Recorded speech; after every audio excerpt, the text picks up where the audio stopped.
I think we're here to struggle and to learn.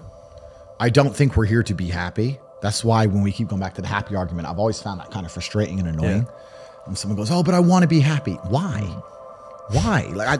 Why do you want to sit there and laugh like you were happy your entire childhood? That's your happy days. You're allowed to be happy as a kid. It's all over now, right? You're a man. You have responsibilities. I think we're here to do important. Provide, protect, and we're also here to do important things. And important things are going to be difficult, and they're going to be hard, and you're going to get frustrated. But that's what gives you purpose. I don't see anyone who's chasing happiness. I think that's a very feminine frame. I understand why some women just want to be happy. I don't know how it feels to be a girl because I'm not one. But in my experience, I know women who just want to be happy. Yeah. Girls just want to have fun. Fine. But you're a man, right? And if you're a man, then it's absolutely an utterly different experience of life. I think we're here to struggle. I think we're here to endure pain. Yeah. I think we're here to just see how hard we are to kill. I think that going through terrible things and living through them and coming out the other side is one of the most fantastic things about being human.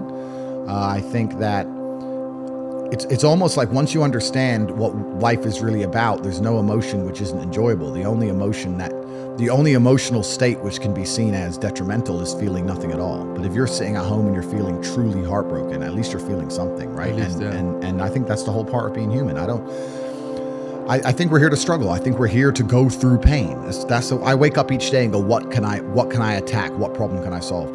And look at history. Why did Genghis Khan wake up and want to conquer the whole world? Why did Napoleon conquer the world? Why did Alexander the Great conquer the world? You just wake up and just say, give me this, give me that. I want all of it. I need to, there's an army there. They're really big. We're better. It's intrinsic. Yeah. You need to go and conquer. That's the purpose of life. Well, also there's no light without dark and there's no joy without pain. You can't have a rainbow without a little rain. Exactly. And no matter how hard you chase pleasure and happiness, there's going to be dips and troughs in between. There's going to be come downs and downtrends. And you're going to have the juxtaposition between that time you were laughing your head off and acting giddish like a child and the time that you feel depressed as such. And I think it's much better to just adopt a very disciplined, stoic mindset. I'm always the same base level of happy regardless.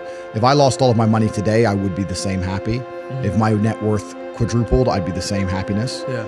As long as I am alive, which is a struggle, unfortunately, in the current climate, but as long as I'm alive and the people I care about and love are alive, and as long as God gives me the honor of doing my duties and providing for the people I care about, as long as I get to wake up and know that there's a whole bunch of people in the world who need me and I get to work hard to please them and do good for society and good for the world, then I'm a vessel of God and I'm happy enough to survive. That's all I look at it as. I don't ever consider how do I feel. That doesn't cross my mind. I have things to do. Well, the thing is with reading a book is it's a reward without any risk. And this is why I think a lot of people are proponents of reading and they say reading, because nothing can really go wrong besides wasting your time in life, of course, but they don't believe that. I am a much larger proponent of larger risks and larger rewards. If you want to learn about self-help, if you want to understand yourself and see what kind of man you really are and learn how to fight through adversity and learn how to get up when life's difficult and learn how to control your mind and learn how to struggle, then you can go to the boxing gym and you can get your ass kicked. You do not need to read any books. Yeah. You need to get in the gym, walk in there and say, I'm going to fight the best fighter here every single day and not quit until you can eventually beat him. But most people are not man enough for that. So instead they'll read a self-help book and they'll sit there and try and talk to me about mindset. I learned my mindset in battle. My mindset is 87 professional fights. My mindset was learned in the reality of the real world. Yeah. I don't need to read a self-help book. I don't need to read about motivation or confidence. I've been in the cage smashing people's faces in. I don't need to learn any of that stuff. So I learn in reality, and reality is always going to be a better teacher than a book because you're not learning when you read books. And because as a man, you can be anything you decide you want to be. That's the beauty of being a male. You can build your character completely from the ground up, just like a video game. Every single thing about me that people respect, I built. I was not born a world champion kickboxer. I was not born this intelligent or intellectual. I was not born this rich.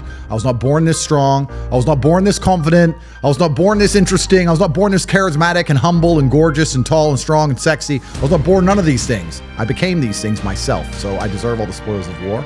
And anybody who decides they don't want to work hard enough to become those things, then they deserve to sit and accept they're my inferior. Yeah. That's their problem.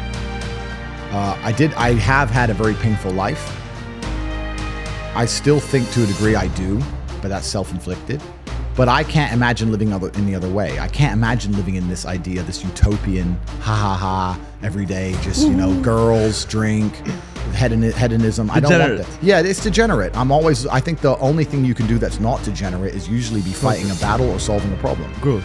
Yeah, growth. Yeah, so you need to either fight a battle or solve a problem to avoid degeneracy, which means I'm constantly looking for them.